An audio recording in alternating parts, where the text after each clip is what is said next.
एक आदमी ने एक बहुत ही खूबसूरत लड़की से शादी की। शादी के बाद दोनों की जिंदगी बहुत प्यार से गुजर रही थी।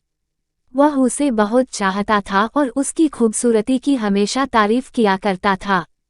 लेकिन कुछ महीनों के बाद लड़की चर्म रोग स्किन डिजीज से ग्रसित हो गई और धीरे धीरे उसकी खूबसूरती जाने लगी।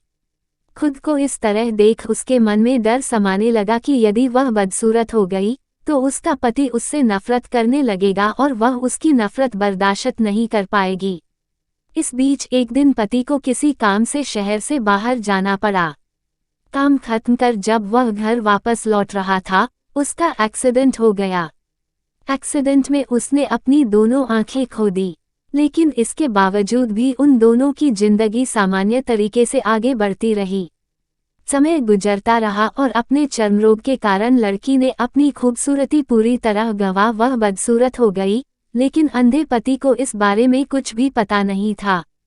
इसलिए इसका उनके खुशहाल विवाहित जीवन पर कोई प्रभाव नहीं पड़ा। वह उसे उसी तरह प्यार करता रहा। एक दिन उस लड़की की मौत हो गई। पति अब अकेला हो गया था। वह बहुत दुखी था। वह उस शहर को छोड़कर जाना चाहता था। उसने अंतिम संस्कार की सारी क्रियाविधि पूर्ण की और शहर छोड़कर जाने लगा। तभी एक आदमी ने पीछे से उसे पुकारा और पास आकर कहा, अब तुम बिना सहारे के अकेले कैसे चल पाओगे? इतने साल तो तुम्हारी पत्नी तुम्हारी मदद किया करती थी।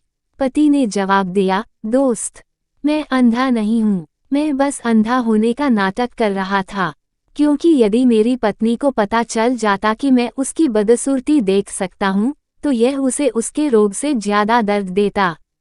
इसलिए मैंने इतने साल अंधे होने का दिखावा किया। वह बहुत अच्छी पत्नी थी। मैं बस उसे खुश रखना चाहता था।